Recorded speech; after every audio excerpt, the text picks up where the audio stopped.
The Select Committee to investigate the January 6th attack on the United States Capitol will be in order. Without objection, the Chair is authorized to declare the committee in recess at any point. Pursuant to House Deposition Authority Regulation 10, the Chair announces the committee's approval to release the deposition material presented during today's hearing. Good morning. Last week, the Select Committee laid out a preview of our initial findings about the conspiracy overseen and directed by Donald Trump to overturn the results of the 2020 presidential election and block the transfer of power, a scheme unprecedented in American history. My colleagues and I don't want to spend time talking about ourselves during these hearings, but as someone who's run for office a few times, I can tell you at the end of a campaign, it all comes down to the numbers. The numbers tell you the winner and the loser. For the most part, the numbers don't lie. But if something doesn't add up with the numbers, you go to court to get resolution. And that's the end of the line. We accept those results. That's what it means to respect the rule of law. That's what it means to seek elective office in our democracy. Because those numbers aren't just numbers, they're votes. They're your votes. They are the will and the voice of the people.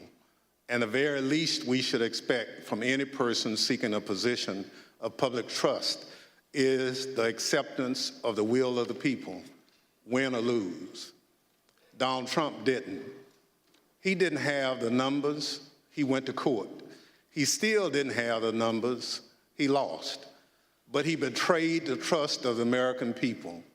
He ignored the will of the voters. He lied to his supporters and the country. And he tried to remain in office after the people had voted him out, and the courts upheld the will of the people.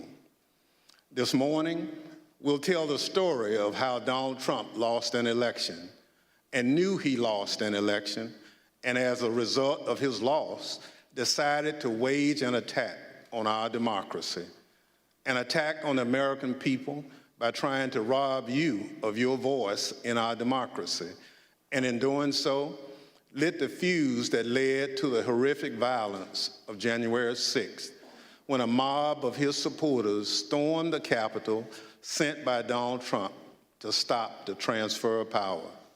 Today, my colleague from California, Ms. Lofgren, and our witnesses will detail the Select Committee's findings on these matters. But first, I will recognize our distinguished Vice Chair, Ms. Cheney of Wyoming, for any opening statement she'd care to offer. Thank you very much, Mr. Chairman. Last week, as the Chairman noted, our committee began outlining a 7-part plan overseen by President Trump to overturn the 2020 election. Today, we will begin looking at the initial part of that plan, President Trump's effort to convince millions of Americans that the election was stolen from him by overwhelming fraud. A federal court has already reviewed elements of the committee's evidence on this point and said this, quote, "In the months following the election, numerous credible sources from the president's inner circle to agency leadership and statisticians informed President Trump and Dr. Eastman that there was no election fraud," close quote, sufficient to overturn the 2020 presidential election. The court's opinion methodically documents each of the principal reasons for that conclusion, and I would urge all those watching to read it. Today, we will begin to show the American people some of our evidence. Today, you will hear much more from former Attorney General Bill Barr's recorded testimony, and you will hear in greater detail what others in the department told President Trump, that his claims of election fraud were nonsense. You will also hear much more from President Trump's own campaign experts, who had also concluded that his fraud claims could not be supported. Let me focus briefly on just 3 points now. First, you will hear firsthand testimony that the president's campaign advisors urged him to await the counting of votes and not to declare victory on election night. The president understood even before the election that many more Biden voters had voted by mail because President Trump ignored the advice of his campaign experts and told his supporters only to vote in person. Donald Trump knew before the election that the counting of those mail-in ballots in several states would not begin until late in the day and would not be complete for multiple days. This was expected, reported, and widely known. You will also hear testimony that President Trump rejected the advice of his campaign experts on election night and instead followed the course recommended by an apparently inebriated Rudy Giuliani to just claim he won and insist that the vote counting stop, to falsely claim everything was fraudulent. He falsely told the American people that the election was not legitimate. In his words, quote, a major fraud. Millions of Americans believed him. Second, pay attention to what Donald Trump and his legal team said repeatedly about Dominion voting machines. Far-flung conspiracies with a deceased Venezuelan communist allegedly pulling the strings. This was, quote, complete nonsense, as Bill Barr said. President Trump's own campaign advisors, his Department of Justice, and his cybersecurity experts all told him the same thing. Here, for example, is White House lawyer Eric Hirschman. His view was shared by many of the Trump team whom we interviewed. I thought the Dominion stuff was, I never saw any evidence whatsoever to sustain those allegations. And third, as Mike Pence's staff started to get a sense for what Donald Trump had planned for January 6th, they called the campaign experts to give them a briefing on election fraud and all the other election claims. On January 2nd, the general counsel of the Trump campaign, Matthew Morgan, this is the campaign's chief lawyer, summarized what the campaign had concluded weeks earlier, that none of the arguments about fraud or anything else could actually change the outcome of the election. Generally discussed on that topic was whether the fraud, maladministration, abuse, or irregularities, if aggregated and read most favorably to the campaign, would that be outcome determinative? And I think everyone's assessment in the room, at least amongst the staff, Mark Short, myself, and Greg Jacob, was that it was not sufficient to be outcome determinative. As is obvious, this was before the attack on the Capitol. The Trump campaign legal team knew there was no legitimate argument, fraud, irregularities, or anything to overturn the election. And yet President Trump went ahead with his plans for January 6th anyway. Mr. Chairman, hundreds of our countrymen have faced criminal charges. Many are serving criminal sentences because they believed what Donald Trump said about the election, and they acted on it. They came to Washington, D.C. at his request. They marched on the Capitol at his request. And hundreds of them besieged and invaded the building at the heart of our constitutional republic. As one conservative editorial board put it recently, quote, Mr. Trump betrayed his supporters by conning them on January 6th, and he is still doing it. Another conservative editorial board that has long supported President Trump said last week, Donald Trump, quote, won't stop insisting that 2020 was stolen, even though he has offered no proof that that is true. And this, Donald Trump now, quote, clings to more fantastical theories, such as Dinesh D'Souza's debunked 2,000 mules, even as recounts in Arizona, Georgia, and Wisconsin confirm Trump lost. Those are the correct conclusions to draw from the evidence gathered by this committee. We have much more evidence to show the American people on this point than we can reasonably show in one hearing. But today, we will begin. Thank you, Mr. Chairman. I yield back. Without objection, the chair recognizes the gentlewoman from California, Ms. Lofgren, for an opening statement. Well, thank you, Mr. Chairman.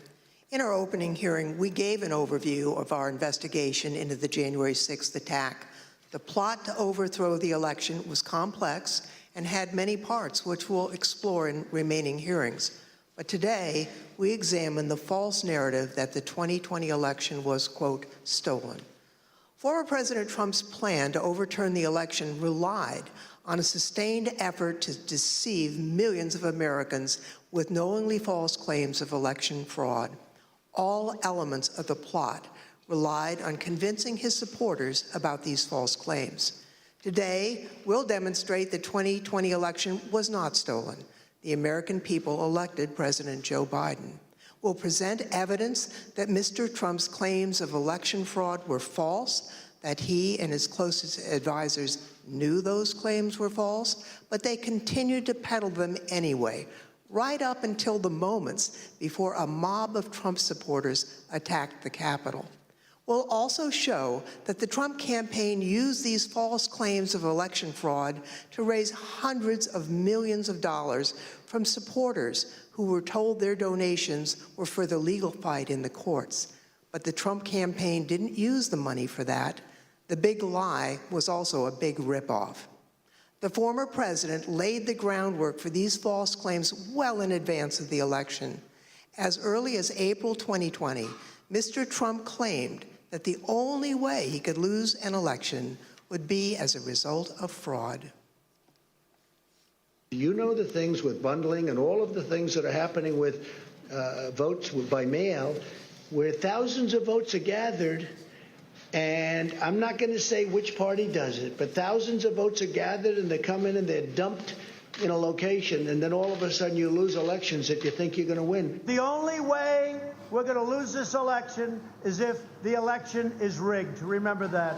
It's the only way we're going to lose this election. This is going to be a fraud like you've never seen. Did you see what's going on? Take a look at West Virginia, mailmen selling the ballots. They're being sold. They're being dumped in rivers. This is a horrible thing for our country. This is not going to end well. Mr. Trump decided even before the election that regardless of the facts and the truth, if he lost the election, he would claim it was rigged. Mr. Trump was right about one thing. It did not end well. On election night, Mr. Trump claimed even before the votes were counted that his loss was a result of fraud. Now, Thursday, we had testimony from Attorney General Barr about the Department of Justice investigation of Mr. Trump's fraud claims. Barr told Trump directly that his claims were BS. Yet, after hearing the truth and that warning from the AG, Mr. Trump continued to peddle the false claims of fraud. You'll hear detailed testimony from Attorney General Barr describing the various election fraud claims the Department of Justice investigated. He'll tell you how he told Mr. Trump repeatedly that there was no merit to those claims. Mr. Barr will tell us that Mr. Trump's election night claims of fraud were made without regard to the truth and before it was even possible to look for evidence of fraud. Attorney General Barr wasn't alone. You'll see and hear today other Department of Justice officials and senior advisors to Mr. Trump that they told him the claims he was making were not supported by evidence. The election fraud claims were false. Mr. Trump's closest advisors knew it. Mr. Trump knew it. That didn't stop him from pushing the false claims and urging his supporters to, quote, fight like hell, to, quote, take back their country. After he lost the election, various legal challenges were made. You'll hear testimony today from a renowned Republican election litigation lawyer who will explain the normal process by which candidates challenge an election. Rather than accept the results of the election and the decisions of the courts, Mr. Trump pursued a different strategy. He tried to convince the American people the election had been stolen. Many of his supporters believed him, and many still believe him today. The attack on January 6th was a direct and predictable result of Mr. Trump's decision to use false claims of election fraud to overturn the election and to cling to power. Mr. Chairman, I yield back. Thank you very much. I now welcome our first witness. We're joined today by former Fox News politics editor Chris Stilwell. Bill Stepien, President Trump's former campaign manager, was subpoenaed to be here and was in Washington this morning, prepared to testify. Kevin Marino, Mr. Stepien's attorney, is here with us today. Thank you, Mr. Marino, for coming. And he has advised us that Mr. Stepien's wife went into labor this morning. Mr. Stepien unexpectedly had to travel to be with his wife, and we wish him the best. Due to the depth and rigor of our investigation, we have several hours of Mr. Stepien's testimony from when we interviewed him in February, and we will be presenting that testimony today. I'll now swear in our witness. The witness will please stand and raise his right hand.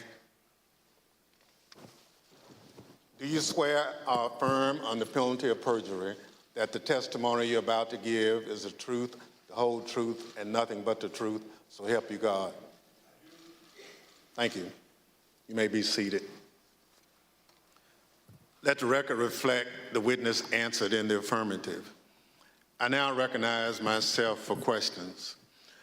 I want to start by showing a video that tells the story of what was going on in the Trump White House on election night in November of 2020. Do you remember where you were on the night of the election, November the 3rd? I was at the White House. You know where specifically over the course of that night you spent your time within the White House? There was an event that was organized in the residence, so I moved between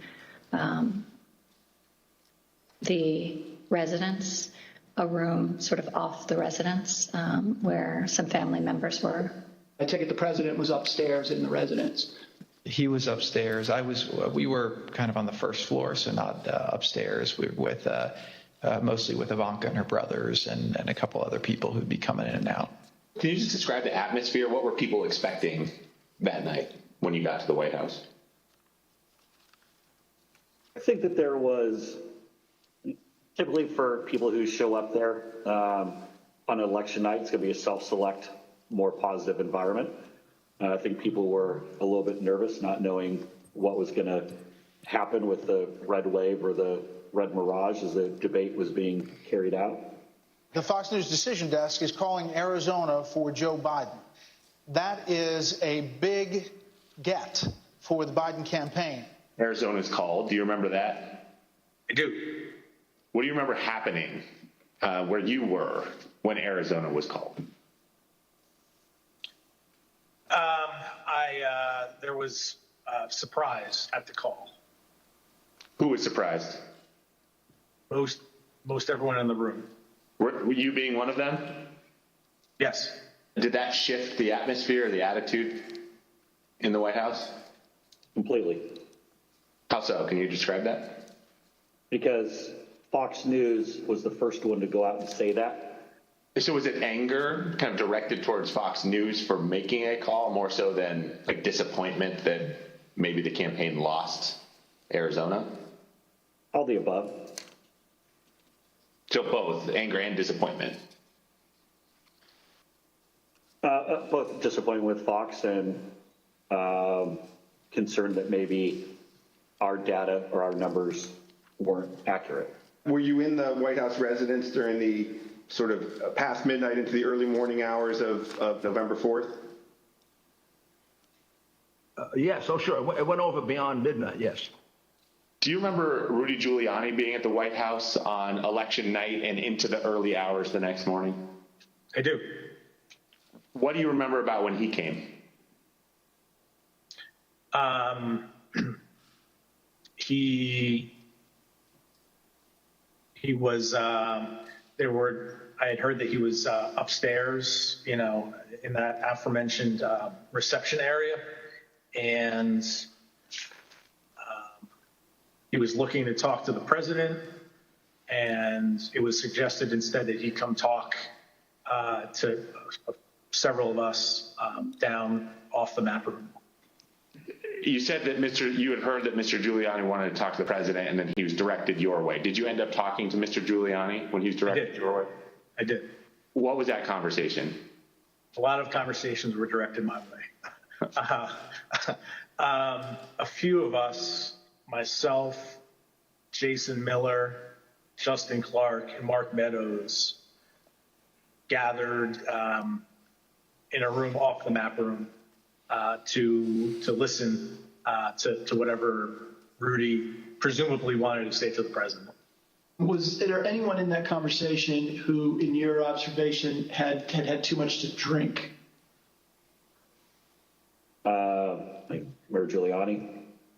Tell me more about that. What was your observation about his potential intoxication during that discussion about what the president should say when he's addressed the nation on election night? And the mayor was definitely intoxicated, but I do not know his level of intoxication when he spoke with the president, for example. Were you part of any discussions with the people I mentioned, Mr. Stepien, Mr. Meadows, or anyone else, about whether the president should make any sort of speech on election night? I mean, I spoke to the president. They may have been present, but President spoke to the president several times that night. There were suggestions by, I believe it was Mayor Giuliani, to go and declare victory and say that we'd won it outright. It was far too early to be making any calls like that. Ballots were still being counted. Ballots were still going to be counted for days. And it was far too early to be making any proclamation like that. I remember saying that, to the best of my memory, I was saying that we should not go and declare victory until we had a better sense of the numbers. Okay, can you be more specific about that conversation, in particular what Mayor Giuliani said, your response, and then anybody else in the room's response? I think effectively Mayor Giuliani was saying, we won it, they're stealing it from us, where'd all the votes come from? We need to go say that we won. And essentially that anyone who didn't agree with that position was being weak. What was your view at the time as to what he should or shouldn't say?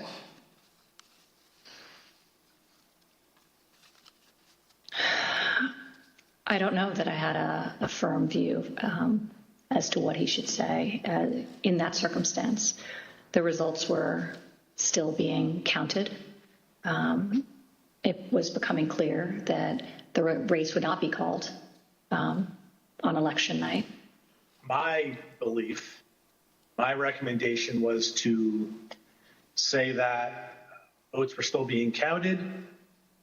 It's too early to tell, too early to call the race, but we proud of the race we ran, and we think we're in good position, and we'll have more to say about this the next day or the next day, whenever we had something to say.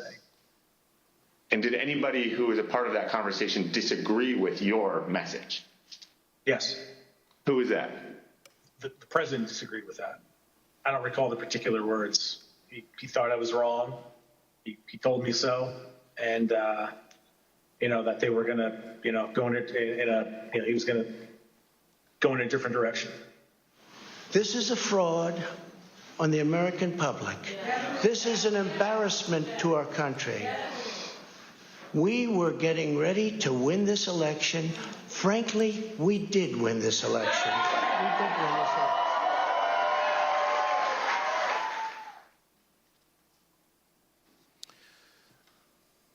Mr. Steiwalt, did President Trump have any basis to declare victory on November 4th, 2020? Thank you. Mr. Stepien also testified that President Trump had no basis for declaring victory at that point in time.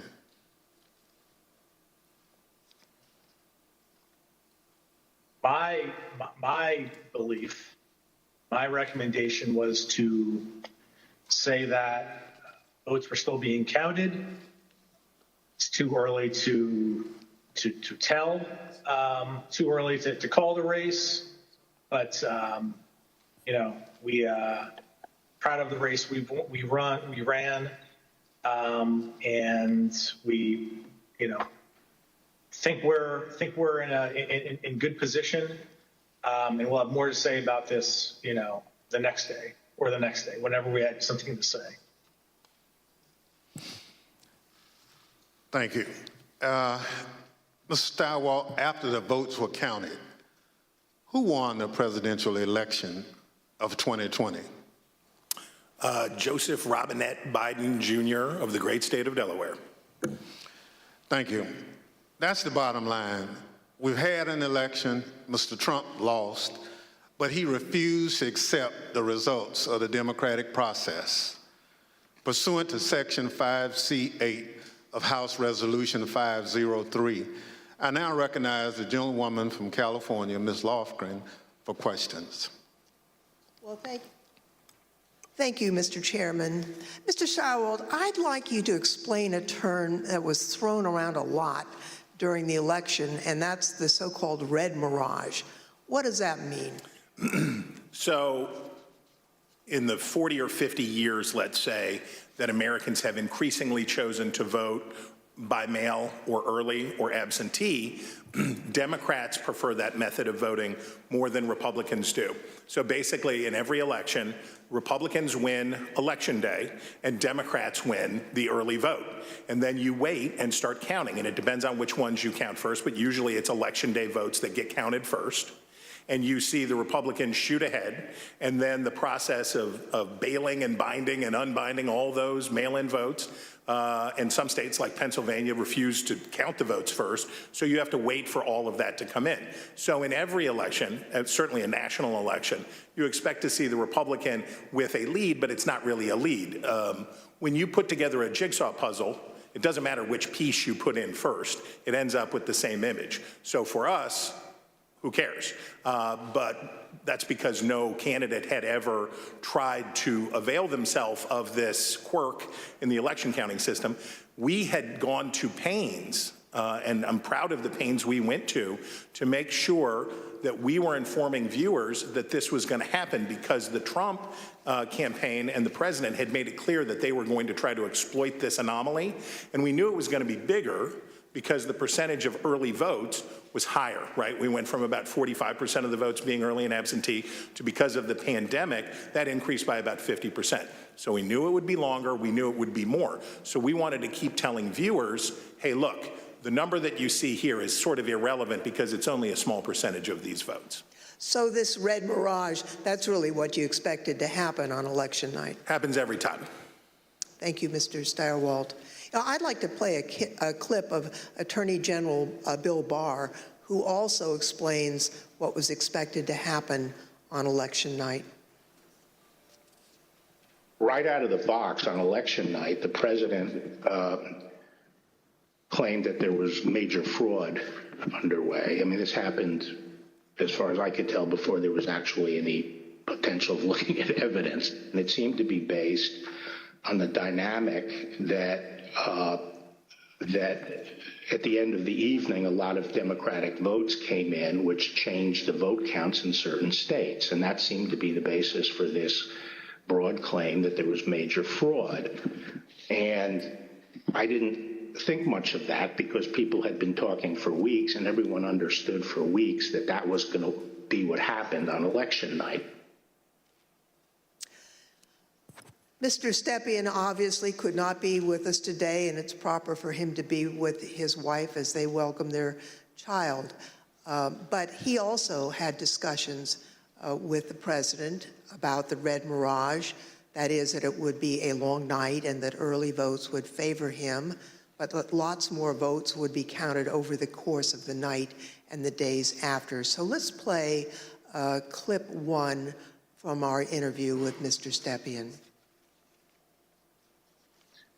I recounted back to that conversation with him, in which I said, just like I said in 2016 was going to be a long night, I told him in 2020 that, it was going to be a process again, as, the early returns are going to be, positive, and we're going to, be watching the returns of ballots as, they rolled in thereafter.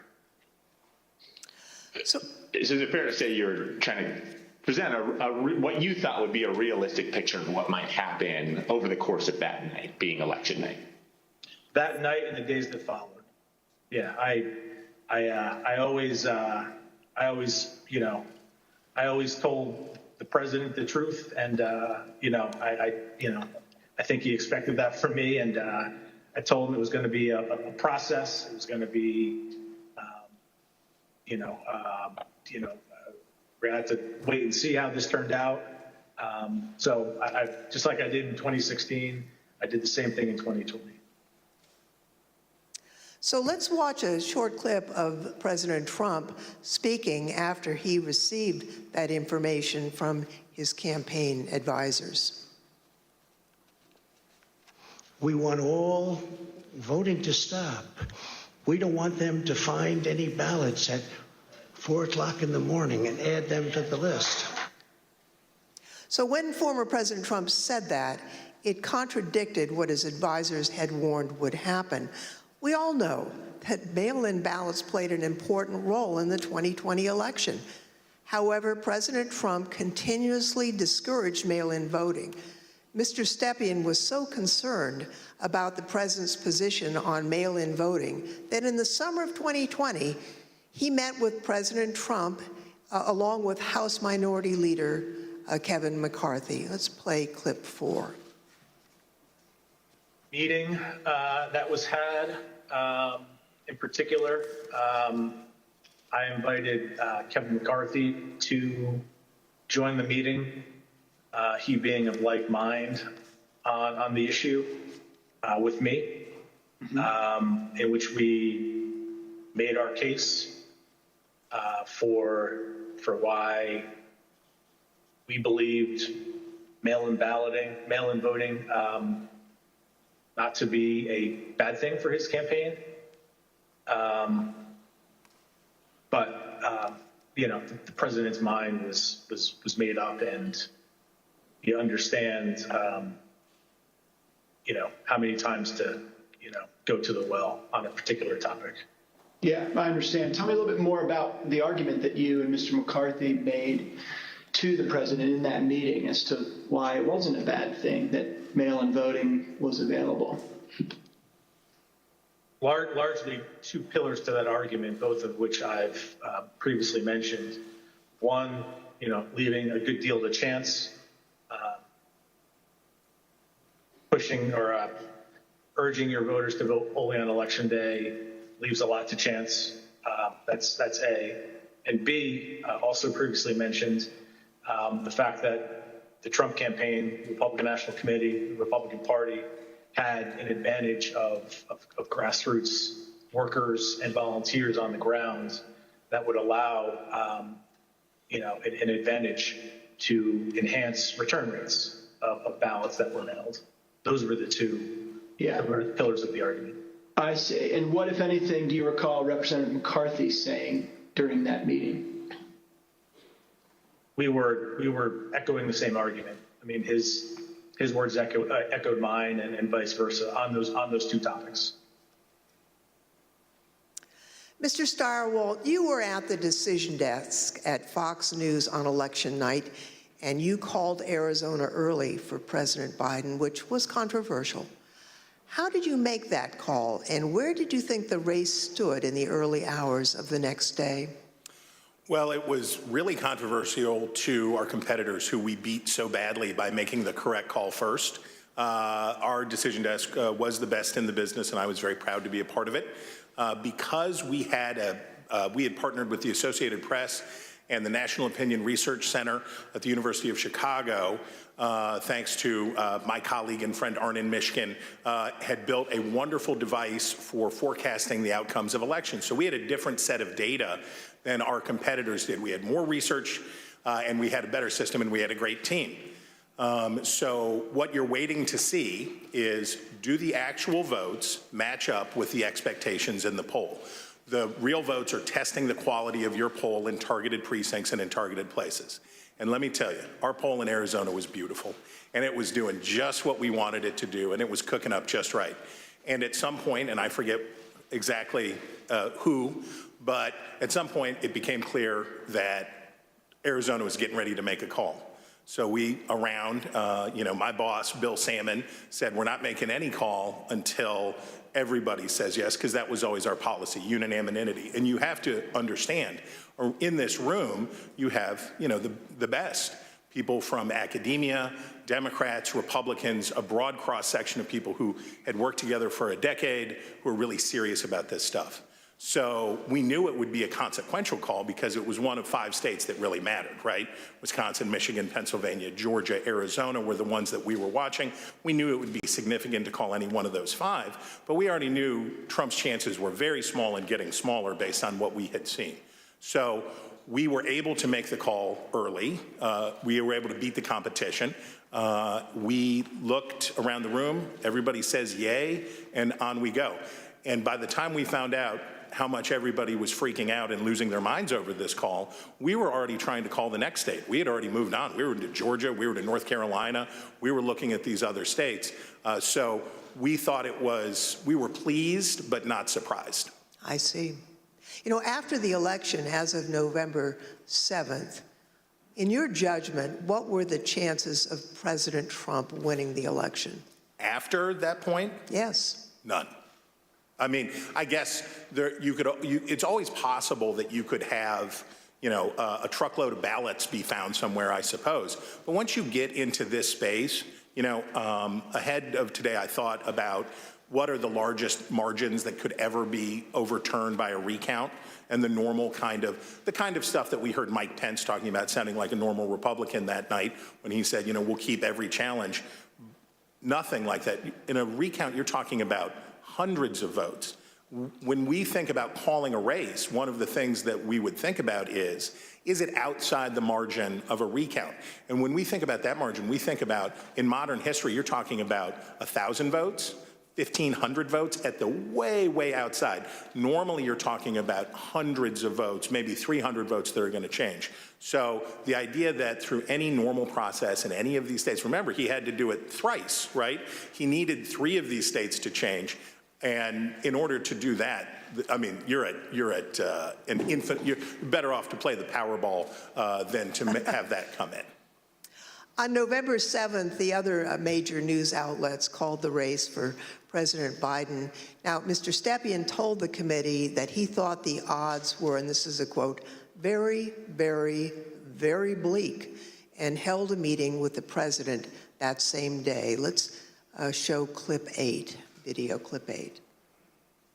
I mean, with each day that wore on, I mean, the trajectory of the race, on election night, Trump ahead in many states, and as that week wore on, as the 3rd became the 4th, became the 5th, and so on and so forth, and the vote by mail ballots were tabulated, Trump's lead, grew more narrow, and in some places, Biden surpassed, Trump in the vote totals. So as the week wore on, as we paid attention to those numbers multiple times a day, internally, I was feeling less confident for sure. What was your view on the state of the election at that point? Very, very, very bleak. We told him, the group that went over there outlined, my belief in chances for success at this point, and then we pegged it at 5, maybe 10% based on recounts that either were automatically initiated or could be initiated based on realistic legal challenges, not all the legal challenges that eventually were pursued. But it was, my belief is that it was a very, very, 5 to 10% is not a very good optimistic outlook. Now, as President Trump and others continued to claim that the election was stolen, there were lawyers who were a part of the campaign lawyers, who were responsible for investigating the fraud claims. That includes Alex Cannon, who could not validate the claims that were being made, including those being made by the president. Let's roll video 13. This is an email. It's two emails, actually. The first is from Alex Cannon to you and Faith McPherson, and then you forward that email on to Mark Meadows, Justin Clark, and Jason Miller, the subject being AZ Federal ID voters. If you look at the original email there, it says, Bill, we completed the AZ analysis you requested. I assume that's about Arizona. And because of the substantial uncertainty surrounding the databases, this is a highly unreliable way to identify ineligible voters. Can you explain the task that you gave to Ms. Cannon for this Arizona analysis? Sure. Previously, I described some of my frustration with some of the claims that people would throw at President Trump regarding, need to look at this, this happened in this state or that happened in that state. And it would be, those would flow to us to look into. I talked about that before, I think. Yep. This is an example of that. I recall in Arizona, someone had thrown out, I believe this to be the claim, that there were thousands of illegal citizens, people not eligible to vote, having cast their ballots in Arizona. Someone had thrown out that claim to President Trump. And with, the margins being as close as they were, as I previously described, that could potentially matter. So this wild claim is thrown out, which, on its face didn't seem, realistic or possible to me. I asked Alex to look at the claim, and I haven't read this full email, but I recall the response to that. The reality of that was not illegal citizens voting in the election. I think it was like overseas voters voting in the election. So obviously, people who were eligible to vote. When these findings were passed up the chain to President Trump, he became frustrated and he replaced the campaign's legal team.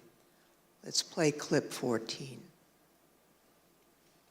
I think the president, it was during the second week where things like you displayed were occurring, where he was, growing increasingly unhappy with, his team, me, less so because I was less involved at this point, but still me, growing increasingly unhappy with Justin Clark. And that kind of, paved the way for, Justin to be moved out and Mayor Giuliani to be moved in as the person in charge of, the legal side of the campaign and, for all intents and purposes, the campaign at that point.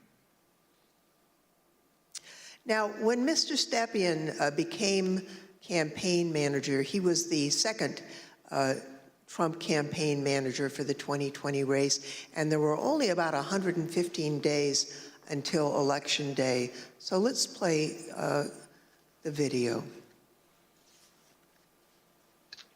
I inherited a campaign that was, the day I was hired was, I believe, President Trump's low point in the 2020 daily average polling against President Biden. It was a campaign at a low point in the polls. It was structurally and fiscally deficient.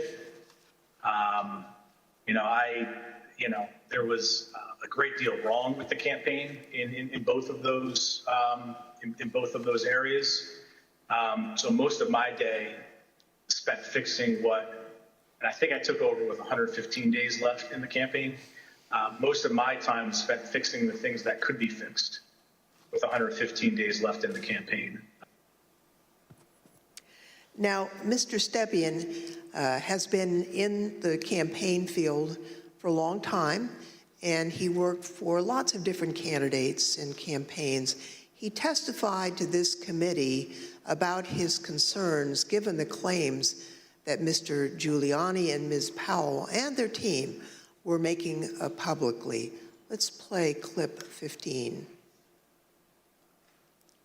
Okay, and was it important for you, Mr. Stepien, to sort of pull back just for your own professional reputation? You didn't want to be associated with some of what you were hearing from the Giuliani team and others that sort of stepped in the wake of your departure? I didn't mind being categorized. There were two groups of, we called them kind of my team and Rudy's team. I didn't mind being characterized as being part of Team Normal, as reporters, kind of started to do around that point in time.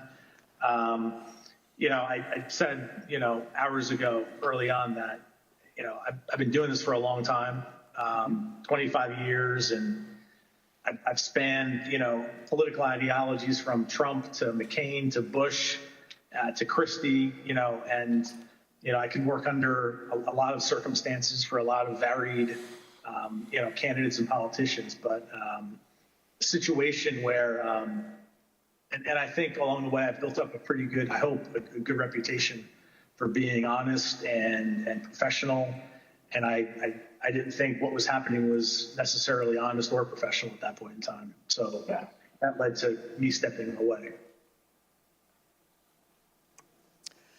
So the president did get rid of Team Normal, and I'd like to play a clip showing that the president found the people he needed to perpetuate his claims of fraud. They saw a big truck bringing in 100,000 ballots in garbage cans, in waste paper baskets, in cardboard boxes, and in shopping baskets. And every single one of them was for Biden because they were being notified by Smartmatic in Frankfurt that Biden was way behind and they better come up with a lot more ballots. And we can prove every single thing I just said. If you gave me the paper ballots, I could probably turn around each one of these states. I'm absolutely convinced if you let me examine each one of those ballots, I'd pull out enough that were fraudulent that it would shake the hell out of the country. It can set and run an algorithm that probably ran all over the country to take a certain percentage of votes from President Trump and flip them to President Biden, which we might never have uncovered had the votes for President Trump not been so overwhelming in so many of these states that it broke the algorithm. I remember that one of the things Mark said at some point was, you can't show an actual vote was flipped, which I found at the time to be a remarkable assertion because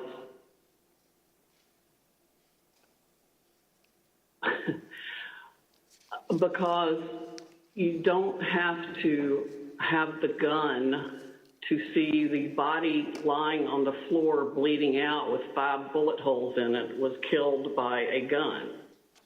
What they were proposing, I thought was nuts.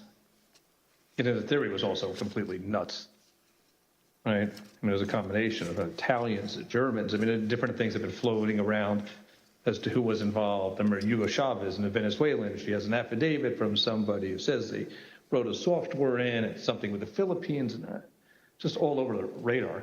Did you ever share, Mr. Kushner, your view of Mr. Giuliani? Did you ever share your perspective about him with the president? I guess,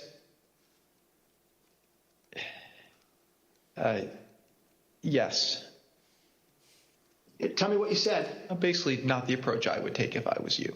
Okay. And how did he react? How did President Trump react when you shared that view with him? We said, I have confidence in Rudy. I think I had conversations with probably all of our counsel who are signed up to assist on Election Day as they disengaged with the campaign. the general consensus was that the law firms were not comfortable making the arguments that Rudy Giuliani was making publicly. I seem to recall that I had a similar conversation with most all of them. I made it clear I did not agree with the idea of saying the election was stolen and putting out this stuff, which I told the president was bullshit. And, I didn't want to be a part of it, and that's one of the reasons that went into me deciding to leave when I did. Even Sidney Powell, defending herself in a defamation lawsuit brought by Dominion Voting Systems, argued that, quote, no reasonable person would conclude that her statements were truly statements of fact. Mr. Chairman, I yield back. I thank the witness for joining us today. The first panel is now dismissed.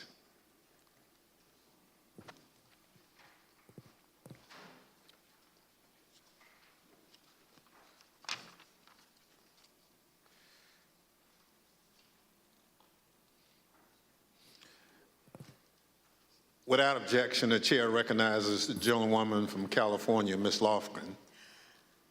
Thank you, Mr. Chairman.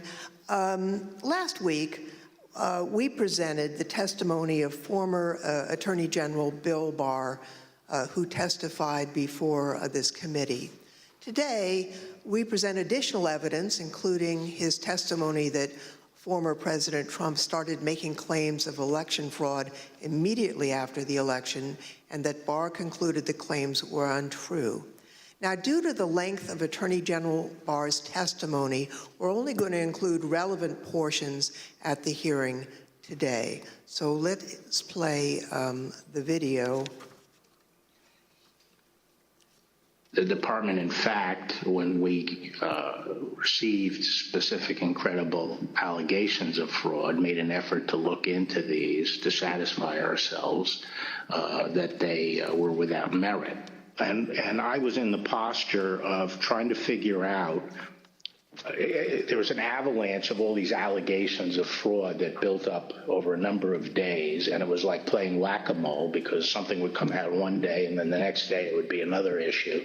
Also, I was influenced by the fact that all the early claims that I understood were completely bogus and silly and usually based on complete misinformation.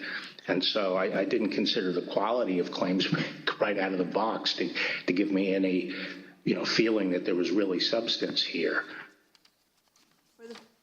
For the first time since the election, the Attorney General spoke personally with the President on November 23rd, and this was at the White House. Let's play the video, please. So on November 23rd, I hadn't spoken to the president since the election, and in fact, as I said, since the middle of October, roughly. And it was a little getting awkward because obviously he had lost the election and I hadn't said anything to him. And so Cipollone said, I think it's time you come over here. And so I came over to meet with the president in the Oval Office, and Meadows and Cipollone were there. And the president, and this is leading up to this conversation with Kushner, the president said there had been major fraud and that as soon as the facts were out, the results of the election would be reversed.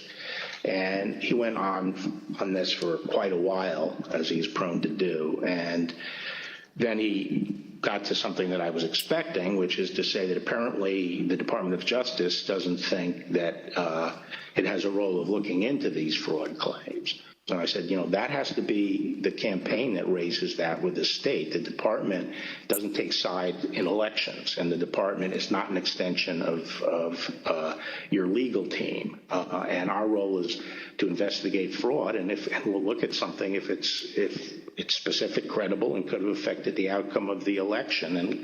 And we're doing that, and it's just not. They're just not meritorious. They're not panning out. And as I walked out of the Oval Office, Jared was there with Dan Scavino, who ran the president's social media, and who I thought was a reasonable guy and believe is a reasonable guy. And I said, how long is he going to carry on with this stolen election stuff? Where's this going to go? And by that time, Meadows had caught up with me and leaving the office, and caught up with me and said that he said, look, I think that he's becoming more realistic and knows that there's a limit to how far he can take this. And then Jared said, yeah, we're working on this. We're working on it. Even after his attorney general told him his claims of election fraud were false, President Trump continued to promote these claims. I felt that things continued to deteriorate between the 23rd and the weekend of the 29th. And then on November 29th, he appeared on Maria Bartiromo's show, Sunday Futures, I believe it was.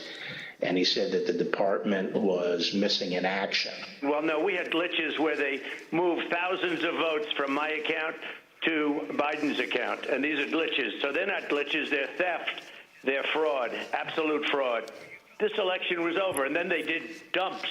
They call them dumps, big, massive dumps in Michigan and Pennsylvania and all over. How the FBI and Department of Justice, I don't know, maybe they're involved, but how people are allowed to get away from this stuff with this stuff is unbelievable. Now, spurred by what he saw, Barr told the Associated Press on December 1st that there was no evidence of election fraud. And immediately after Attorney General Barr's statement went public, Mr. Trump berated and he nearly fired Barr. But Barr persisted in telling the president that there was no evidence to support the fraud claims.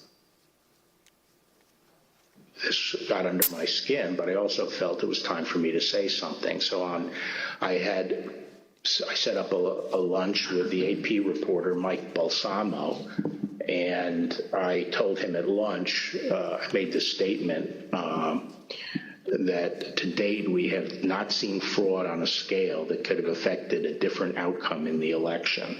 I had a later meeting scheduled at the White House at 3 o'clock with Meadows. This was previously scheduled, so I knew this was going to come up, and I went over there and I told my secretary that I thought I would probably be fired and told not to go home. I mean, not to go back to my office. So I said, you might have to pack up for me. And so when I got over there, I met with the chief of staff. He said the president was angry. He didn't really get into the issue of the fraud. And then I went up to Pat Cipollone's office and we were talking with each other. And word came down that he wanted us both to go to the Oval. And the president was as mad as I've ever seen him, and he was trying to control himself. And the president said, well, this is, killing me.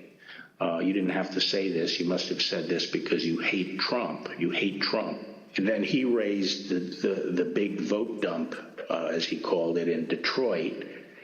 And that, he said people saw boxes coming into the counting station at all hours of the morning and so forth. And I explained to him that at that point, I knew the exact number of precincts in Detroit. I think it was 630 something. I said, Mr. President, there are 630 precincts in Detroit, and unlike elsewhere in the state, they centralized the counting process, so they're not counted in each precinct. They're moved to counting stations, and so the normal process would involve boxes coming in at all different hours. So there's nothing. And I said, did anyone point out to you, did all the people complaining about it point out to you, you actually did better in Detroit than you did last time? I mean, there's no indication of fraud in Detroit. And I told him that the stuff that his people were shoveling out to the public was bullshit. I mean, that the claims of fraud were bullshit. And, he was indignant about that. And I reiterated that they'd wasted a whole month on these claims on the Dominion voting machines, and they were idiotic claims. And I specifically raised the Dominion voting machines, which I found to be among the most disturbing allegations. Disturbing in the sense that I saw absolutely zero basis for the allegations, but they were made in such a sensational way that they obviously were influencing a lot of people, members of the public, that there was this systemic corruption in the system and that their votes didn't count and that these machines controlled by somebody else were actually determining it, which was complete nonsense. And it was being laid out there. And I told them that it was crazy stuff and they were wasting their time on that. And it was doing a grave disservice to the country. Okay, so the very next day, the president released a video rehashing some of the very same claims that his chief law enforcement officer had told him were, quote, nonsense. Here's an example. This is Michigan. At 6:31 in the morning, a vote dump of 149,772 votes came in unexpectedly. We were winning by a lot. That batch was received in horror. We have a company that's very suspect. Its name is Dominion. With the turn of a dial or the change of a chip, you can press a button for Trump and the vote goes to Biden. What kind of a system is this? Barr again told the president that there was nothing to these claims on December 14th.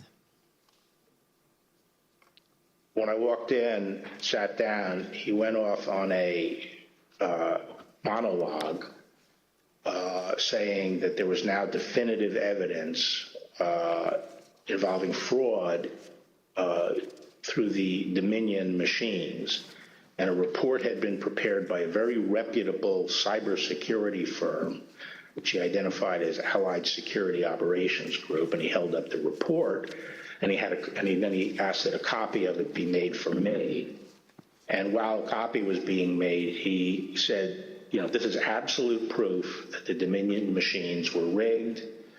The report means that I'm going to have a second term. And then he gave me a copy of the report. And as he talked more and more about it, I sat there flipping through the report and looking through it. And to be frank, it looked very amateurish to me. Didn't have the credentials of the people involved, but I didn't see any real qualifications. And the statements were made very conclusory, like, you know, these machines were designed to, you know, engage in fraud or something to that effect, but I didn't see any supporting information for it. And I was somewhat demoralized because I thought, boy, if he really believes this stuff, he has, you know, lost contact with he's become detached from reality if he really believes this stuff. On the other hand, you know, when I went into this and would, you know, tell him how crazy some of these allegations were, there was never an indication of interest in what the actual facts were.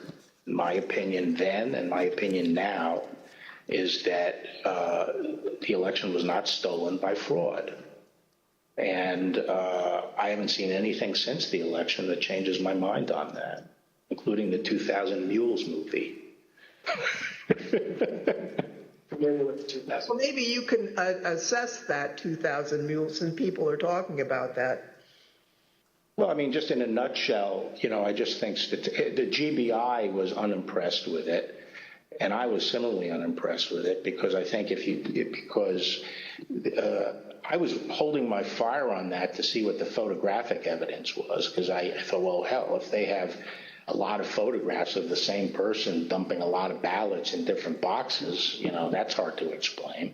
So I wanted to see what the photographic evidence was. But the cell phone data is singularly unimpressive. I mean, it basically, if you take 2 million cell phones and figure out where they are physically in a big city like Atlanta or wherever, just by definition, you're going to find many hundreds of them have passed by and spent time in the vicinity of these boxes.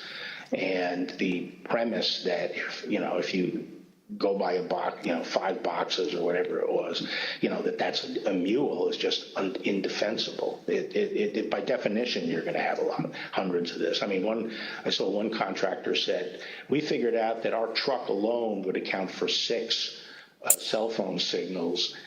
This was some kind of contractor, and our route would take us by these things on a regular basis. So but then when the movie came out, I think the photographic evidence in it was completely I mean, there was a little bit of it, but it was lacking. It didn't establish widespread illegal harvesting. The other thing is people don't understand is that it's not clear that even if you can show harvesting, that changes the results of the election. The courts are not going to throw out votes and then figure out what votes were harvested and throw them out. It's still the burden on the challenging party to show that illegal votes were cast. Votes were the result of undue influence or bribes, or there was really, the person was non compos mentis. But absent that evidence, I just didn't see courts throwing out votes anyway. I felt that before the election, it was possible to talk sense to the president. And while you sometimes had to engage in, a big wrestling match with him, that it was possible to keep things on track. But I felt that after the election, he didn't seem to be listening, and I didn't think it was, that I was inclined not to stay around if he wasn't listening to advice from me or his other cabinet secretaries. So on December 14th, Barr quit. Now, the Attorney General wasn't the only person who told the president that his claims were false. Other officials and close advisors told him the same thing.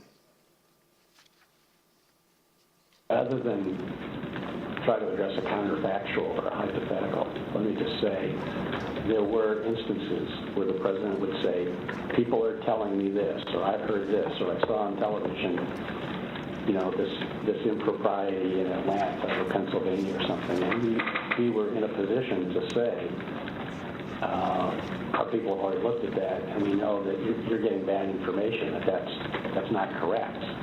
It's been demonstrated to be incorrect from our point of view, and been debunked. A month and a half or so after the election day, and at that meeting, various allegations of fraud were discussed, and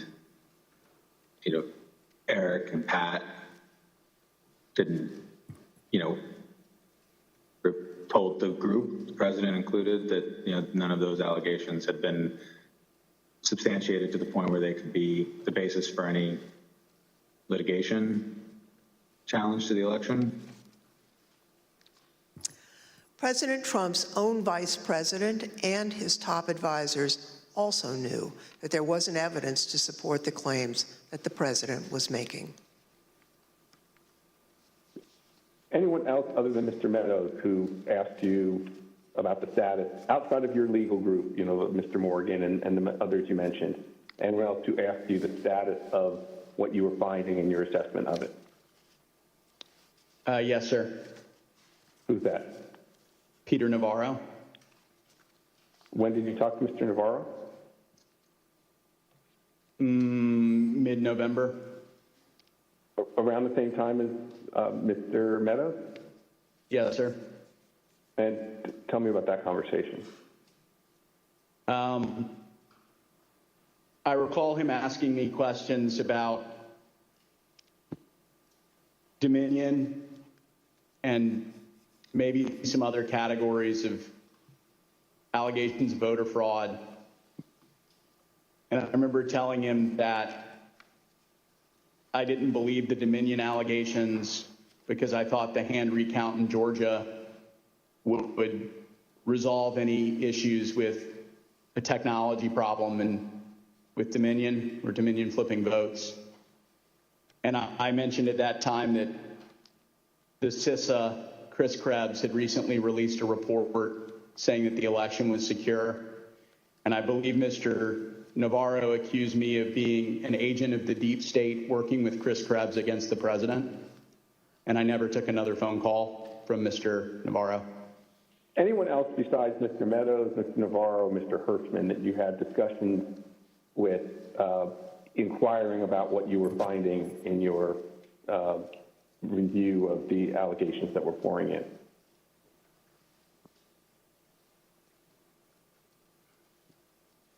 I believe I had about a 15-second conversation with the vice president about it as well. When was that? During one of the visits to the White House. I don't know which one. I think it was the first one in November. I had met him briefly at the campaign, and he remembered me and saw me.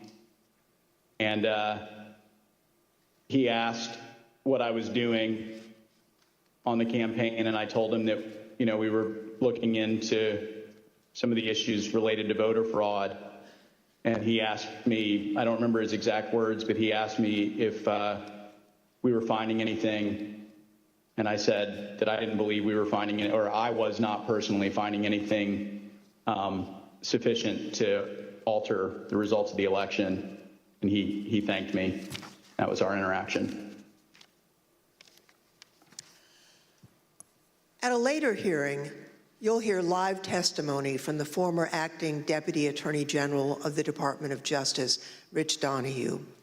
But now I'd like to play a portion of his testimony. I tried to, again, put this in perspective and to try to put it in very clear terms to the president. And I said something to the effect of, sir, we've done dozens of investigations, hundreds of interviews. The major allegations are not supported by the evidence developed. We've looked at Georgia, Pennsylvania, Michigan, Nevada. We're doing our job. Much of the info you're getting is false. And then I went into, for instance, this thing from Michigan, this report about 68% error rate. Reality is it was only 0.0063% error rate, less than 1 in 15,000. So the president accepted that. He said, okay, fine, but what about the others? And again, this gets back to the point that there were so many of these allegations that when you gave him a very direct answer on one of them, he wouldn't fight us on it, but he would move to another allegation. So then I talked about a little bit about the Pennsylvania truck driver. This is another allegation that had come up. And this claim was by a truck driver who believed, perhaps honestly, that he had transported an entire tractor-trailer truck full of ballots from New York to Pennsylvania. And this was, again, out there in the public and discussed. And I essentially said, look, we looked at that allegation. We looked at both ends, both the people who load the truck and the people who unload the truck. And that allegation was not supported by the evidence. Again, he said, okay. And then he said, no, I didn't mention that one. What about the others? And I said, okay, well, with regard to Georgia, we looked at the tape, we interviewed the witnesses. There is no suitcase. The president kept fixating on this suitcase that supposedly had fraudulent ballots and that the suitcase was rolled out from under the table.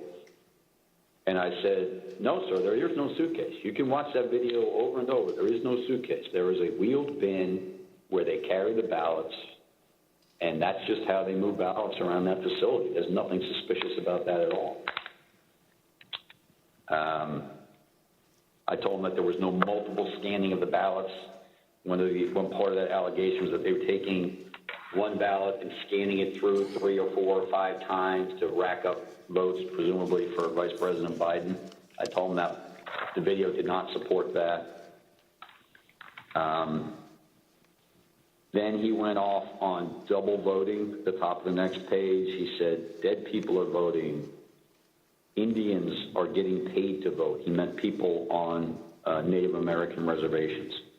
He said there's lots of fraud going on here. Told him flat out that much of the information he's getting is false and or just not supported by the evidence. We look at the allegations, but they don't pan out. Mr. Barr and his advisors were not the only ones who determined that the president's allegations regarding Dominion voting machines were false. So, Mr. Chairman, I ask unanimous consent to include in the record of this hearing reports issued by the Department of Homeland Security's Cybersecurity and Infrastructure Security Agency, otherwise known as CISA, that addressed and rejected the claims of manipulation of voting machines in the 2020 election. Without objection, so ordered.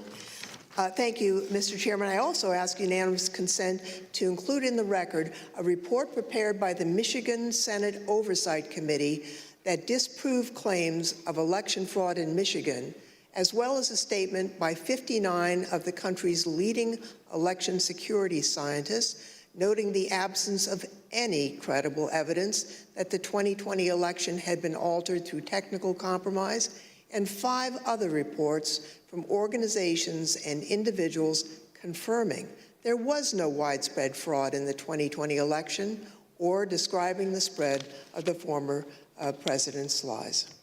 Without objection, so ordered. Thank you, Mr. Chairman, and I yield back. Pursuant to the order of the committee for today, the chair declares the committee in recess for a period of approximately 10 minutes.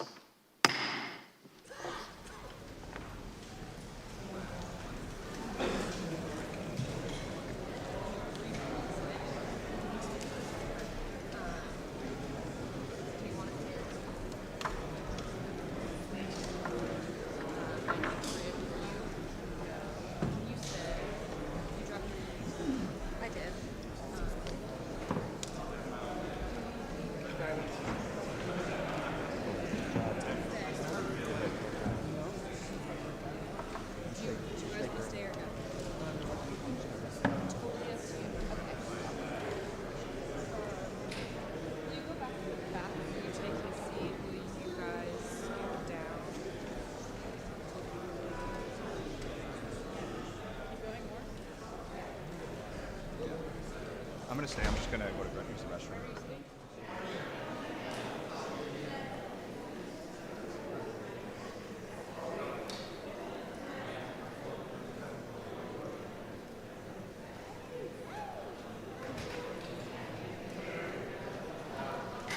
Thank you for coming.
Yeah, nah, no, he called me.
Committee will be in order.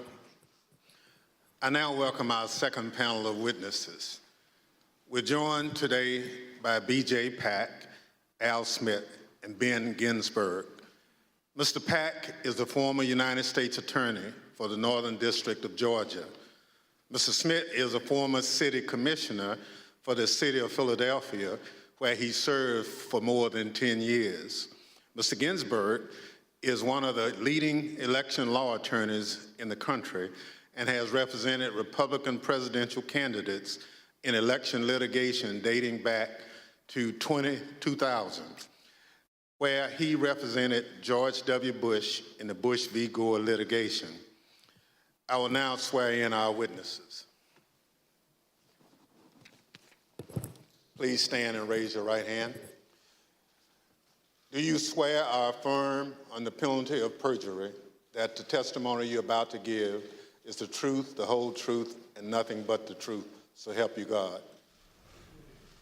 Thank you. Please be seated.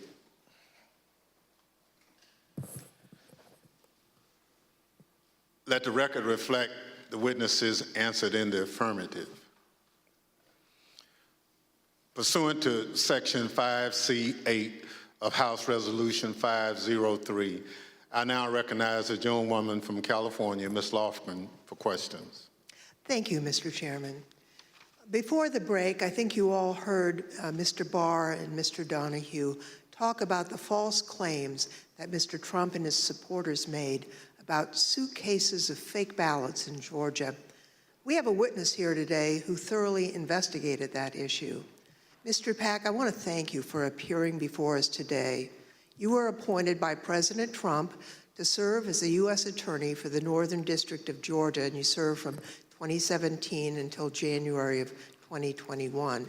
You were the lead federal prosecutor there and worked for the Department of Justice under then Attorney General Bill Barr. Now, were you ever asked by Attorney General Barr to investigate claims of voter fraud in the 2020 election? And if so, what were those claims?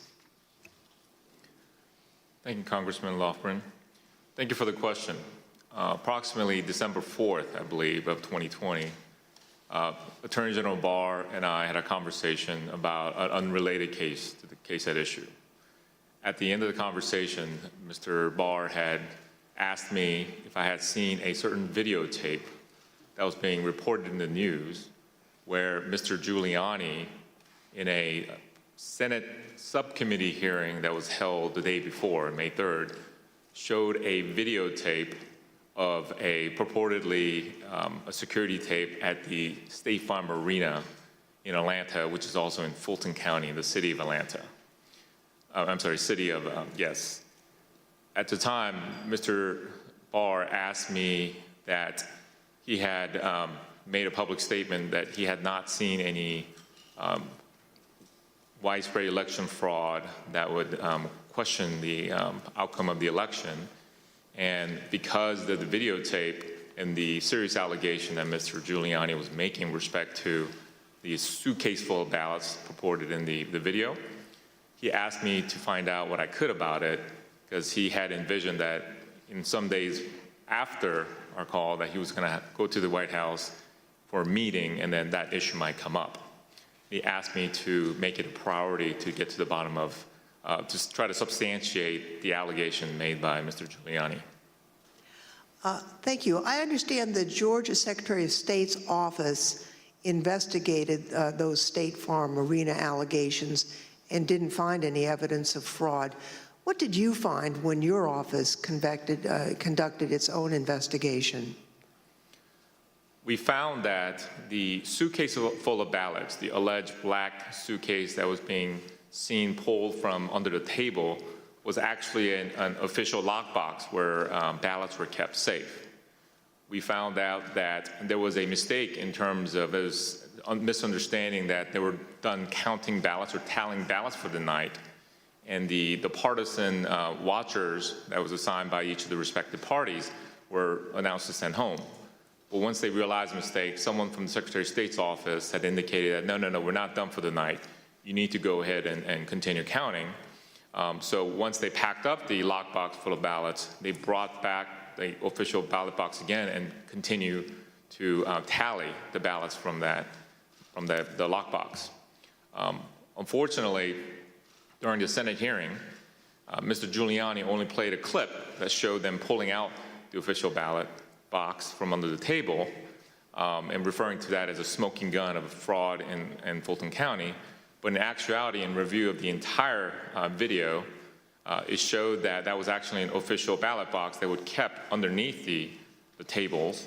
And then we saw them pack up because of the announcement that they thought they were done for the night.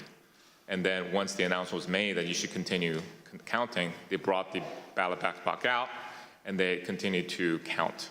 The FBI interviewed the individuals that are depicted in the videos that purportedly were double, triple counting of the ballots, and determined that nothing irregular happened in the counting, and the allegations made by Mr. Giuliani were false.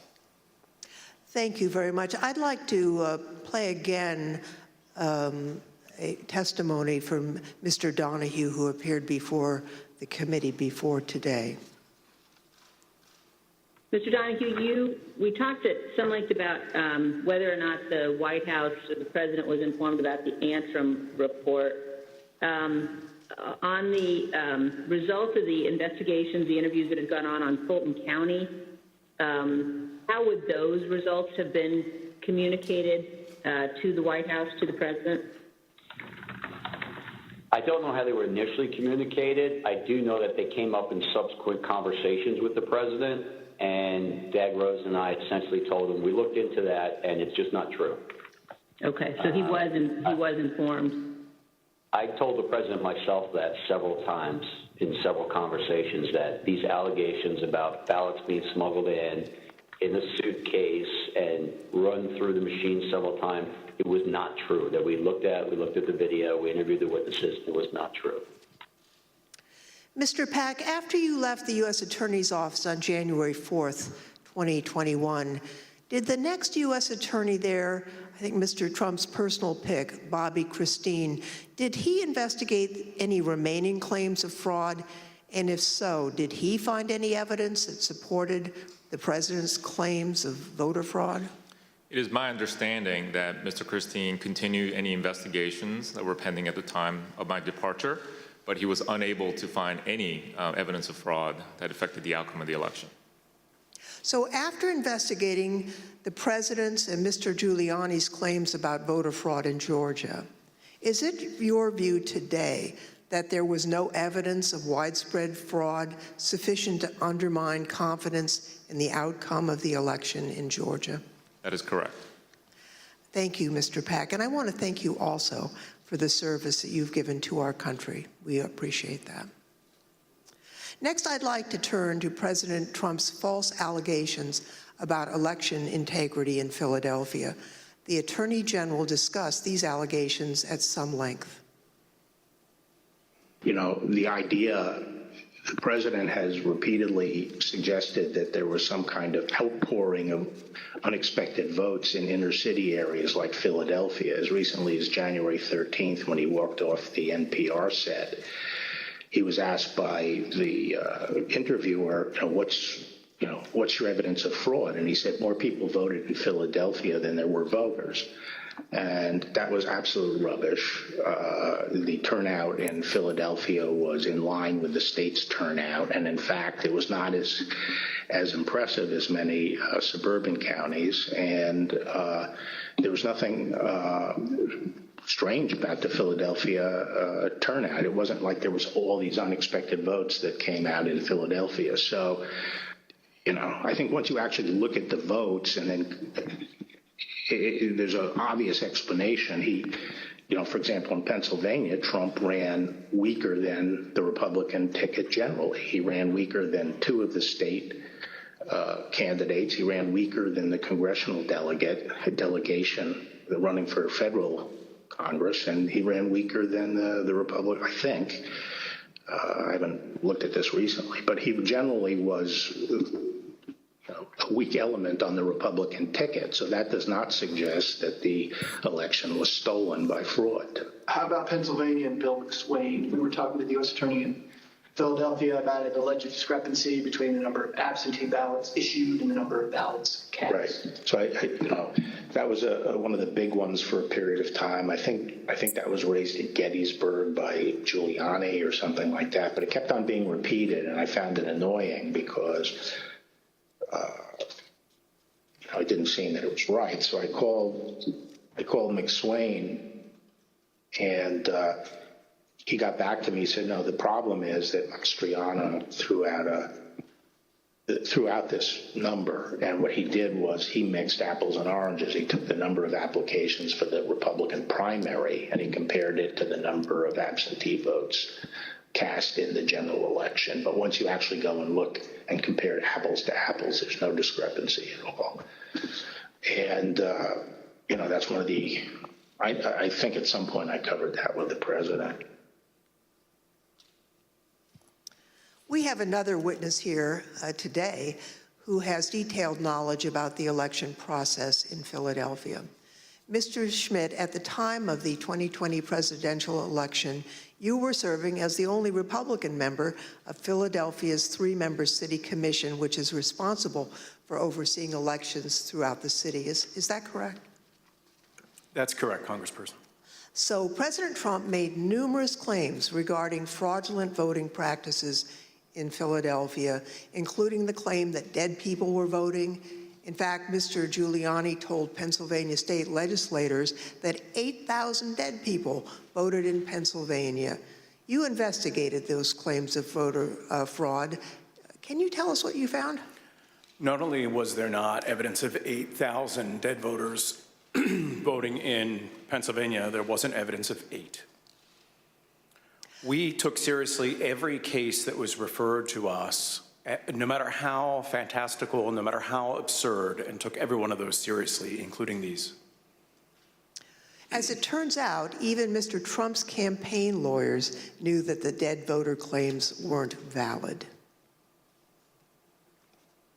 I guess the crooks in Philadelphia are disappointed in this. They only submitted 8,021 ballots from dead people, mail-in ballots for dead people. It's probably easier for dead people to submit mail-in ballots than it is to vote in person. Rudy was at this stage of his life and the same ability to manage things at this level or not. And obviously, I think Bernie Kerik publicly said it. They never proved the allegations that they were making, and they were trying to develop. Mr. Schmidt, on November 11th, 2020, President Trump tweeted about you, saying, and here's a quote, "A guy named Al Schmidt, a Philadelphia commissioner and so-called Republican, or rhino, is being used big time by the fake news media to explain how honest things were with respect to the election in Philadelphia. He refuses to look at a mountain of corruption, dishonesty. We win." As a result of that tweet and the CNN interview you gave where you stated the dead voter claims in Pennsylvania were false, you and your staff were subjected to disturbing threats. Can you tell us about that?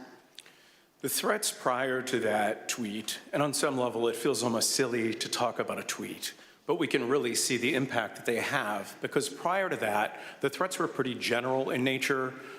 Corrupt election officials in Philadelphia are going to get what's coming to them. You're what the Second Amendment is for. You're walking into the lion's den, all sorts of things like that.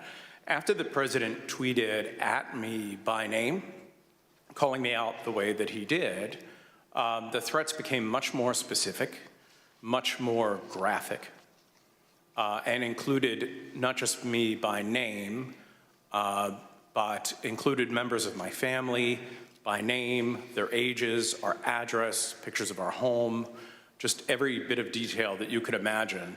That was what changed with that tweet. Behind me are redacted threats that you received, that you provided to the committee. Now, we redacted portions of the text to protect your family. Mr. Schmidt, I think I speak for all of my colleagues when I say we are deeply sorry for what you and your loved ones have been through. And I also want to thank you for your service to your country and for standing up for the rule of law. I want to thank both Mr. Pac and Mr. Schmidt for their service, their testimony, and for standing up for the rule of law. Now I'd like to turn to another subject. The courts in our country provide a legitimate venue for campaigns to challenge what they view as irregular election practices. Now, courts have the final say on how the law applies to those challenges. We have a renowned legal expert here to address the Trump campaign's activities in court. Mr. Ginsburg, you've spent your entire career representing Republicans in election-related litigation. You served as the National Counsel on Republican presidential campaigns in 2000, in 2004, and in 2012. You played a key role in the 2000 Florida recount that led to the Supreme Court's decision in Bush v. Gore. You served as the co-chair of the Presidential Commission on Election Administration. I think it's fair to say you're the most prominent Republican lawyer who's litigated in the election field. Now, you've analyzed the Trump campaign's litigation pretty carefully. What's the normal process for post-election litigation? How is the Trump campaign's different from the kinds of post-election litigation you've been involved in and know about? In the normal course of things, any campaign on the night of the election and the days after will do a couple of different things. One is that they'll analyze precinct results to look for abnormalities in the results, and they'll send people to those precincts to ask more questions. Secondly, all campaigns will have poll watchers and poll workers and observers in the polling place. And so campaigns will talk to those people if they saw any irregularities that could cause problems in the election. Now, the Trump campaign talked pre-election about having 50,000 poll workers. So presumably, they did have eyes on the ground in all these places. And so in the normal course of things, a campaign will analyze the reports that come in. Trump campaign had a couple of basic problems, however. Number one, the 2020 election was not close. In 2000, that was 537 and close. In this election, the most narrow margin was 10,000 and something in Arizona, and you just don't make up those sorts of numbers in recounts. And when the claims of fraud and irregularities were made, you've heard very compelling testimony from Mr. Stepien, from Matt Morgan, from Alex Cannon about those claims and how they didn't believe them. And so that put the Trump campaign on sort of a process of bringing cases without the actual evidence that you have to have in which the process is designed to bring out. So are you aware of any instance in which a court found the Trump campaign's fraud claims to be credible? No, there was never that instance. In all the cases that were brought, and I've looked at the more than 60 that include more than 180 counts, and no, the simple fact is that the Trump campaign did not make its case. The Select Committee has identified 62 post-election lawsuits filed by the Trump campaign and his allies between November 4th, 2020 and January 6th, 2021. Those cases resulted in 61 losses and only a single victory, which actually didn't affect the outcome for either candidate. Despite those 61 losses, President Trump and his allies claim that the courts refused to hear them out, and as a result, they never had their day in court. Mr. Ginsburg, what do you say about the claims that Mr. Trump wasn't given an opportunity to provide the evidence they had of voter fraud? Did they have their day in court? They did have their day in court. About half of those cases that you mentioned were dismissed at the procedural stage for a lack of standing. The proper people didn't bring the case, or there wasn't sufficient evidence and it got dismissed on a motion to dismiss. But in the other, there was discussion of the merits that that was contained in the complaints. And in no instance did a court find that the charges of fraud were real. And it's also worth noting that even if the Trump campaign complained that it did not have its day in court, there have been post-election reviews in each of the 6 battleground states that could have made a difference. And those ranged from the somewhat farcical Cyber Ninjas case in Arizona to the Michigan Senate report that was mentioned earlier, the hand recount in Georgia that Mr. Pac addressed. And in each one of those instances, there was no credible evidence of fraud produced by the Trump campaign or his supporters. Thank you. As Mr. Ginsburg has explained, there are no cases where the Trump campaign was able to convince a court that there was widespread fraud or irregularities in the 2020 election.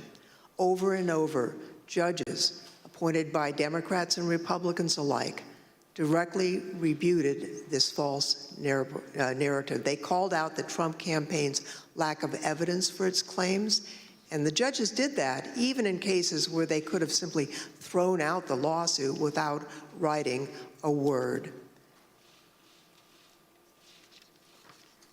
You can see behind me a few excerpts from the decisions in these 62 cases. The Trump campaign's lack of evidence was criticized by judges across the political spectrum. In Pennsylvania, a Trump-appointed judge concluded, quote, "Charges require specific allegations and proof. We have neither here." Another Trump-appointed judge warned that if cases like these succeeded, quote, "Any disappointed loser in a presidential election able to hire a team of clever lawyers could flag claimed deviations from election results and cast doubt on election results." The list goes on and on. Allegations are called, quote, "an amalgamation of theories, conjecture, and speculation." In another, strained legal arguments without merit, unsupported by evidence, derived from wholly unreliable sources, a fundamental and obvious misreading of the Constitution. The rejection of President Trump's litigation efforts was overwhelming. 22 federal judges appointed by Republican presidents, including 10 appointed by President Trump himself, and at least 24 elected or appointed Republican state judges dismissed the president's claims. At least 11 lawyers have been referred for disciplinary proceedings due to bad faith and baseless efforts to undermine the outcome of the 2020 presidential election. Rudy Giuliani had his license to practice law suspended in New York. And just this week, a newly filed complaint will potentially make his suspension from practicing law in D.C. permanent. And as we've just heard from perhaps the most preeminent Republican election lawyer in recent history, the Trump campaign's unprecedented effort to overturn its election loss in court was a deeply damaging abuse of the judicial process. As stated by U.S. District Court Judge David Carter, this was, quote, "a coup in search of a legal theory." Thank you, Mr. Chairman. I yield back. I want to thank our witnesses for joining us today. The members of the Select Committee may have additional questions for today's witnesses, and we ask that you respond expeditiously in writing to those questions.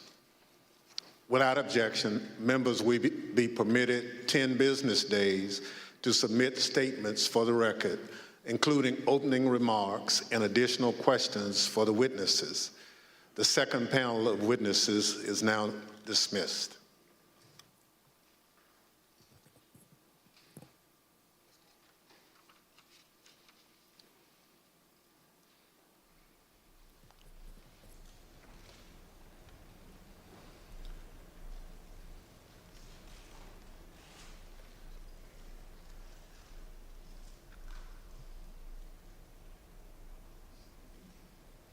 Without objection, the chair recognizes the gentlewoman from California, Ms. Lofgren, for a closing statement. Thank you, Mr. Chairman. Now that we understand the litigation efforts by President Trump and his allies, I'd like to present additional actions taken by the Trump campaign during this time. President Trump continued to push the stolen election narrative, even though he and his allies knew that their litigation efforts, making the same claim, had failed. Now, it's worth pointing out that litigation generally does not continue past the safe harbor date of December 14th. But the fact that this litigation went on, well, that decision makes more sense when you consider the Trump campaign's fundraising tactics. Because if the litigation had stopped on December 14th, there would have been no fight to defend the election and no clear path to continue to raise millions of dollars. Mr. Chairman, at this time, I'd ask for unanimous consent to include in the record a video presentation describing how President Trump used the lies he told to raise millions of dollars from the American people. These fundraising schemes were also part of the effort to disseminate the false claims of election fraud. Without objection, so My name is Amanda Wick, and I'm Senior Investigative Counsel with the House Select Committee to investigate the January 6th attack on the United States Capitol. Between Election Day and January 6th, the Trump campaign sent millions of fundraising emails to Trump supporters, sometimes as many as 25 a day. The emails claimed the, quote, left-wing mob was undermining the election, implored supporters to, quote, step up to protect the integrity of the election, and encouraged them to, quote, fight back. But as the Select Committee has demonstrated, the Trump campaign knew these claims of voter fraud were false, yet they continued to barrage small-dollar donors with emails, encouraging them to donate to something called the Official Election Defense Fund. The Select Committee discovered no such fund existed. I don't believe there is actually a fund called the Election Defense Fund. Is it fair to say that the Election Defense Fund was another, I think we called it a marketing tactic? Yes.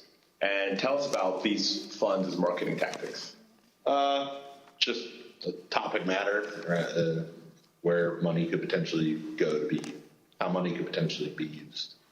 The claims that the election was stolen were so successful, President Trump and his allies raised $250 million, nearly $100 million in the first week after the election. On November 9th, 2020, President Trump created a separate entity called the Save America Pac. Most of the money raised went to this newly created PAC, not to election-related litigation. The Select Committee discovered that the Save America PAC made millions of dollars of contributions to pro-Trump organizations, including $1 million to Trump Chief of Staff Mark Meadows' charitable foundation, $1 million to the America First Policy Institute, a conservative organization which employs several former Trump administration officials, $204,857 to the Trump Hotel Collection, and over $5 million to Event Strategies, Inc., the company that ran President Trump's January 6th rally on the Ellipse. All of us here today do not want to see our election victory stolen by emboldened radical left Democrats, which is what they're doing. The evidence developed by the Select Committee highlights how the Trump campaign aggressively pushed false election claims to fundraise, telling supporters it would be used to fight voter fraud that did not exist. The emails continued through January 6th, even as President Trump spoke on the Ellipse. 30 minutes after the last fundraising email was sent, the Capitol was breached.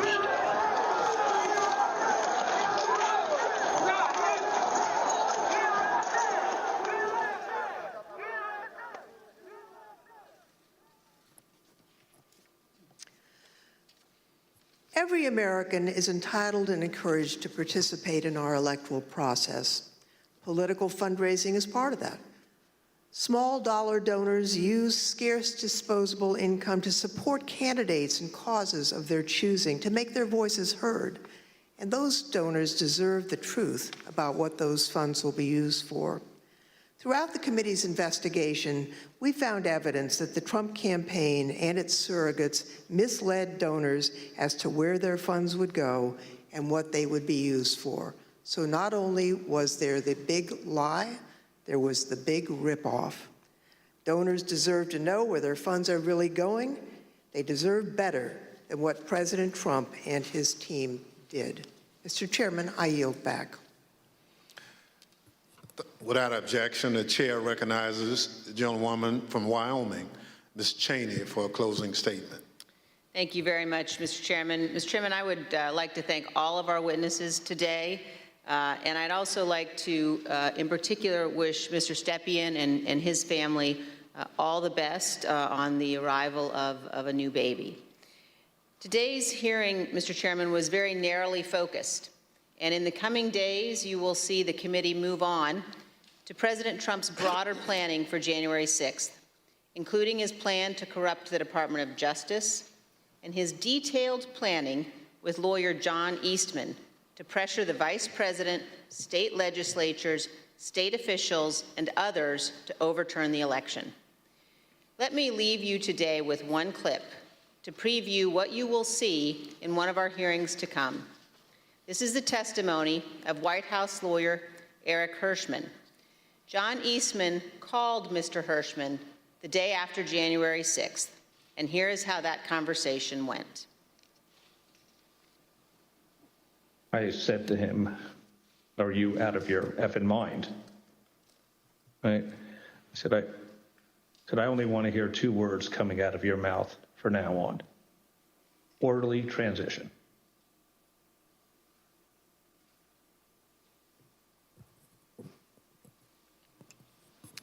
Thank you, Mr. Chairman. I yield back. At the conclusion of last week's hearing, we showed you a video of rioters explaining why they had come to Washington on January 6th. It was because Donald Trump told them to be here. Today, we heard about some of the lies Donald Trump embraced and amplified when it became clear he didn't have the numbers of votes to win the election. We heard about how officials at different levels of government explored claims of fraud and found no evidence, yet the former president continued to repeat those false claims over and over again. Today, we'll end things where we did on Thursday, back on January 6th, hearing words of individuals who wanted to stop the transfer of power. We know they were there because of Donald Trump. Now we hear some of the things they believed. Without objection, I enter into the record a video presentation. I know exactly what's going on right now. Fake election. They think they're gonna fucking cheat us out of our vote and put communist fucking Biden in office. It ain't fucking happening today, buddy. You voted? Yes, sir. How'd it go? Voted early. It went well, except for the can't really trust the software. Dominion software all over it. We voted, and right in the top right-hand corner of the Dominion voting machine that we used, there was a Wi-Fi symbol with 5 bars. So that most definitely connected to the internet, without a doubt. So they stole that from us twice. We're not doing it anymore. We're not taking it anymore. So we're standing up, we're here, and whatever happens, we're not laying down again. I'm from Pennsylvania. It didn't work. It absolutely worked. It didn't work. No. Trust the system. 200,000 people that weren't even registered voted. 430,000 votes disappeared from President Trump's tally. And you can't stand there and tell me that it worked. I don't want to say that what we're doing is right. But if the election's being stolen, what is it going to take?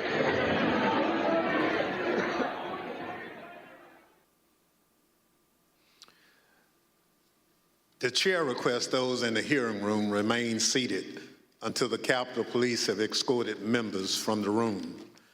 Without objection, the committee stands adjourned.